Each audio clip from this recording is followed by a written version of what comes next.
Hello students, welcome to chemistry lecture of class 11th.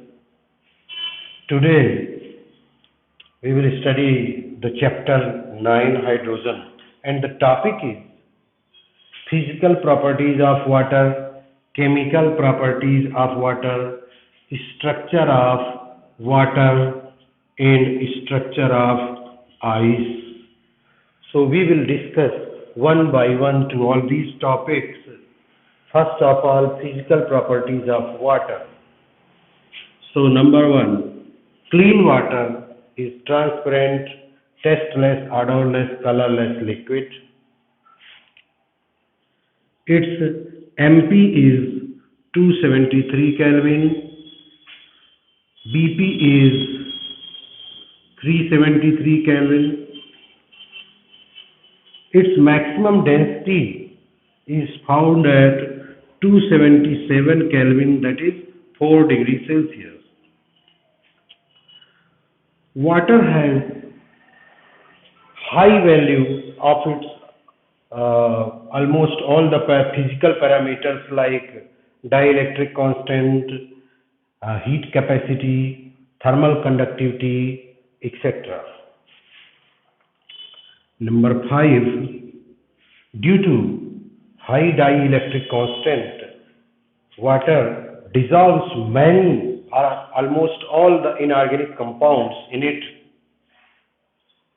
and due to formation of hydrogen bond, water also dissolves many organic compounds like alcohol, urea, glucose, sucrose, etc. Due to this property, water is known as universal solvent. Universal solvent. So this is all about the physical properties of water. Now chemical properties of water.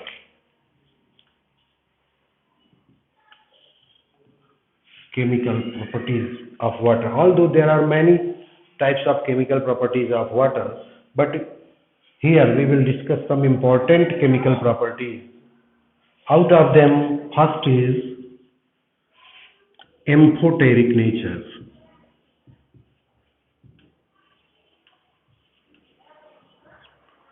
Amphoteric nature means nature like both acid and base. According to Bronsted-Lowry, the species which loses H plus called acid and which gains H plus or abstract H plus are called base. So water when reacts with acid, it behaves like base. Here it abstracts H plus and converts into hydronium ion, and acid by losing H plus converts into Cl minus ion. Water when reacts with base like ammonia, then it behaves like acid. So it loses H plus and converts OH minus, and NH3 being base abstract H plus and converts into NH4 plus. So we can say water behaves like both acid and base, therefore it is amphoteric in nature. The second chemical property is redox reactions involving water. Redox reactions involving water are oxidizing and reducing property of water. When water reacts with active metals like Na, the active metals are oxidized and water itself is reduced into hydrogen. Whereas electronegative elements when reacts with water. Electronegative elements like fluorine when reacts with water, these elements are reduced and water itself is oxidized into oxygen. Here you have to understand that loss of oxygen is called reduction and loss of hydrogen is called oxidation. In this reaction, water is losing its oxygen, so it is being reduced into hydrogen, whereas in this reaction, water is losing its hydrogen, therefore it is being oxidized. The third chemical property is hydrolysis reactions.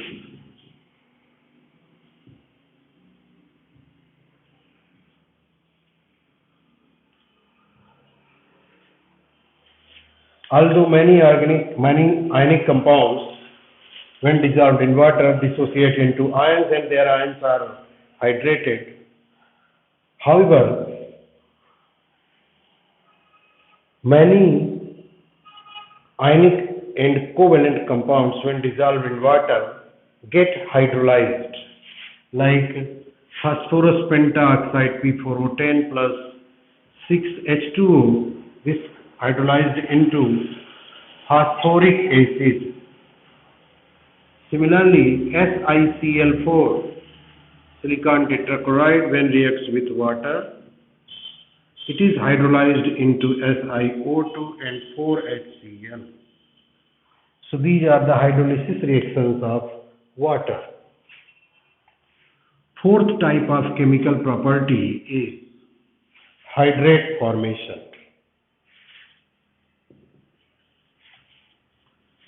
Hydrate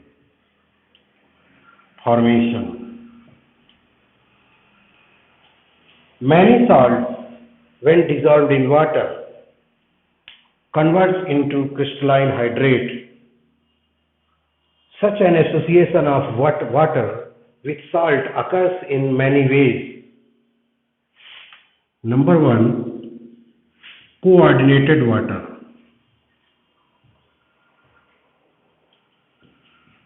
The example is CrH2O whole 6 Cl3. This is a complex compound in which 6 water molecules are bonded with chromium metal through coordinate bond. The second is interstitial water.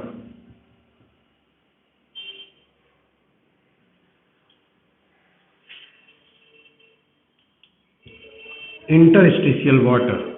The example is BaCl2 into 2H2O.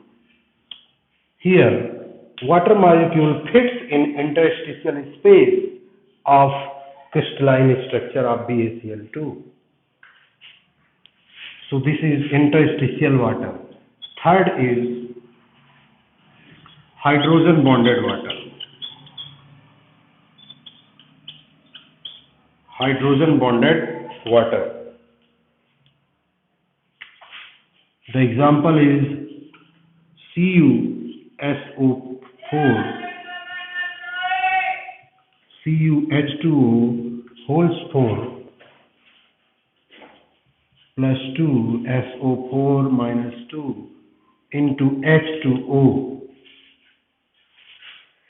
This is actually the open formula of CuSO4 into 5H2O, which is also called blue vitriol. It contains 5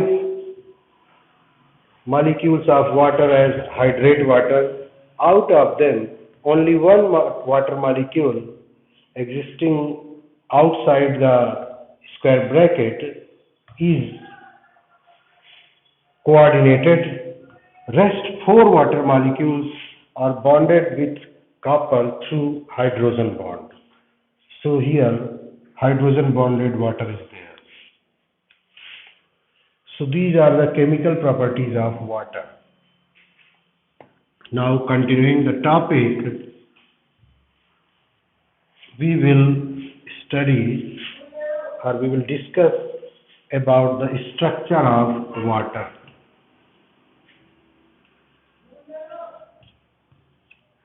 Water is made up of two hydrogen and one oxygen. In water, oxygen is sp3 hybridized and contains 4 sp3 hybrid orbitals. Out of them, 2 are containing pair of electron. Rest 2 hybrid orbitals are containing single electron. So only these 2 orbitals overlaps with s orbital of hydrogen, forming the OH bond. And in this way, water molecule is formed. This is called orbital overlap model or orbital overlap diagram of water. So, in vapor phase, water exists as discrete particles and have bent structure with bond angle 104 degree 5 minute or 104.5 degree, and OH bond length is 95.7 picometer. This is highly polar due to more electronegativity of oxygen. It pulls electron toward itself and becomes partial negative, and hydrogen atom becomes partially positive. So this is the structure of water in vapor phase. In liquid state,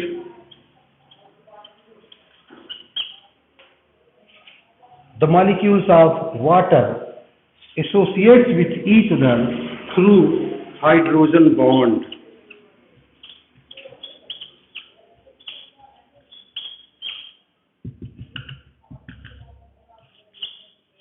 Association of water molecule occurs due to formation of hydrogen bond.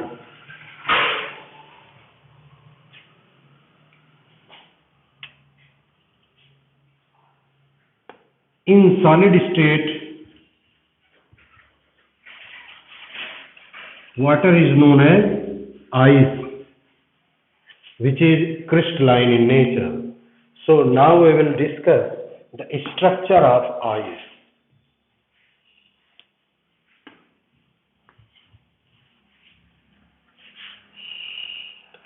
Ice is the solid crystalline form of water.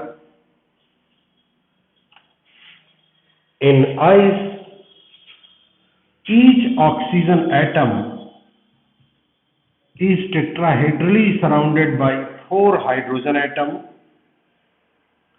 Out of them, 2 are connected through covalent bond and rest 2 are connected with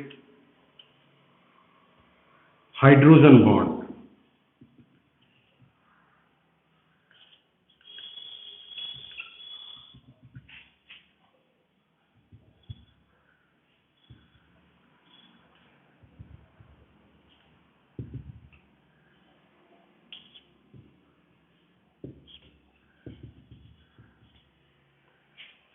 In this way, in the structure of ice, actually each water molecule is tetrahedrally surrounded by 4 water molecules,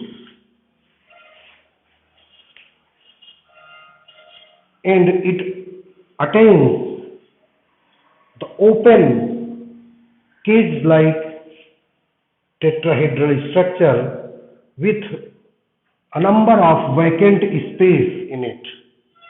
Due to presence of a lot of vacant space, a number of voids,